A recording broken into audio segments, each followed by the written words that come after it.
Hi there, this is Chinkitan, also known as Mr. Chink Positive. Welcome again to my YouTube channel. And tonight, or today, I'm going to discuss a very controversial topic. Pag-uusapan natin yung ating mga kamag-anak incorporated or yung mga kaibigan natin na makukulit. May mga kaibigan ka ba o kamag-anak talagang sobrang kulit, talagang to the highest level na nauubos na ang pasensya mo in terms of how to deal with this type of people. Ang hilig na talaga manghiram ng pera sa iyo, kinukulit ka, or if not, nakikialam sila ng buhay mo, na parang feeling na may karapatan sila, or if not, sa sobrang kakulitan na talagang you are already to the limit, to the brink of the limit, na minsan gusto mo na sumigaw na, pwede na, tama na, di ba? Iba naman ang kulitin mo, huwag na ako.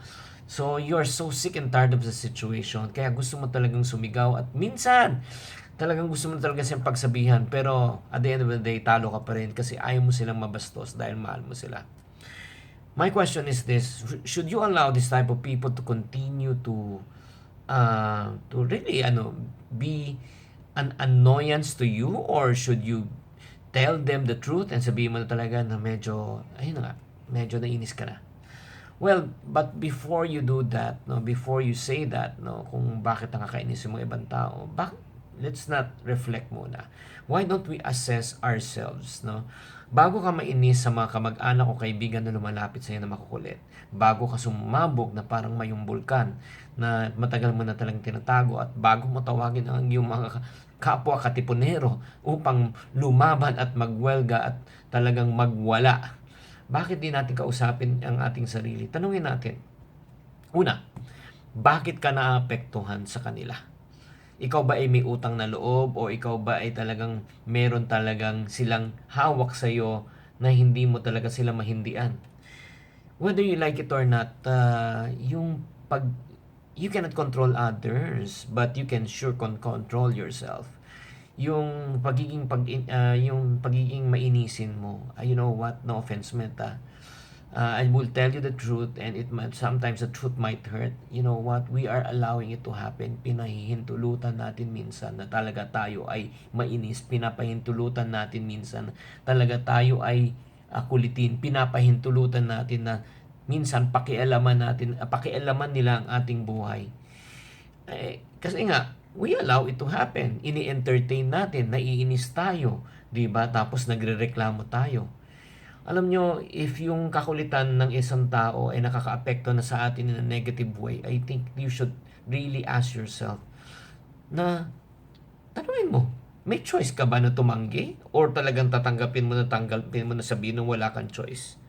Sad today, na kadalasan yung mga stress na nararamdaman natin sa ating buhay, ito lang ay we allow it to happen. Pinapahintulutan natin. Alam mo, sa totoo lang, kung ikaw ay na-stress, no offense meant, na this may hurt again, we have no one else to blame but ourselves. Why don't we really do some serious reflection? Spend time by yourself. No, this will give you an opportunity to evaluate. Ito bang mga problema, yung mga stress ko sa buhay ay dahil nangyayari ba talaga sa akin, or pinapahintulutan ko na may stress ako? That's the first thing, reflection.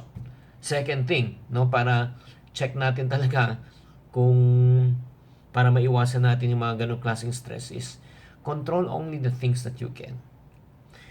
Hindi mo hawak ang kaibigan mo, hindi mo hawak ang kamag-anak mo, hindi mo pwede silang diktahan kung anong sasabihin nila at gagawin nila sa iyo. Hindi mo pwede silang i-timing o set mo ako na appointment pag hindi ako negative, hindi ako positive, hindi ako stressful, tsaka nyo ako kausapin. No. Kung nakukulitan ka na paulit-ulit ang sinasabi nila sa iyo, ang pangungutang nila sa iyo, pakikialam nila sa iyo, ito yung tanong ko. Kung nangungutang, pauutangin po ba? Di ba? Well, kung pinapautang mo at pabalik-balik yan sa iyo, you allow it to happen again. No, kapatid, please don't blame others. Sometimes we just got to think about ourselves. Kung gusto mong ayaw na sila maulit, no, you just need to be firm. Maging firm ka at talaga sabihin mo, as much as tulungan kita, no, ay hindi ko na kayang tumulong. Sometimes you just got to exercise tough love. And talagang titiisin mo na para hindi na sila umasa Alam mo, minsan, akala natin nakakatulong tayo, pero sa totoo lang, nakakasama tayo. Bakit? They always depend on you. Umaasa parati. Kaya kung nakukulitan ka, pabalik-balik yan. Kasi nga, you allow it to happen. Kaya nga, right now, I want you to really acknowledge, no, ask yourself, if you can only control yourself rather than controlling others, no, you know what will happen? Malaking ginhawa ang pwede mangyari sa ating buhay. Dapat alam po natin ano mga bagay na sakop na kaya nating kontrolin. At i-let go na natin din nating control. Pagpaulit-ulit natin sinasabihan na hindi, pagpaulit-ulit natin na sinasabihan na hindi na po pwede, darating ang panahon, no? Talagang titigil lang kanilang kakulitan. Kung darating din ang panahon na tayo ay maninindigan sa ating paniniwala at hindi na tayong magpapakialam sa buhay sa sinasabi ng ibang tao, you know what? Darating ang panahon, titigil din yan. So it's time for us to think, reflect, and apply bago tayo sumabog dahil sa kakulitan ng ating kamag-anak. Again, mag-self-reflect muna tayo. Itong stress ba na nararamdaman natin ngayon o nararamdaman mo ngayon ay dahil ba sa kakulitan ng kamag-anak or pinapahintulutan natin na tayo ay maapektuhan nila? Panahon na para pumili, panahon na para manindigan, at panahon na dapat protektahan naman ang inyong sarili. At the end of the day, you know what?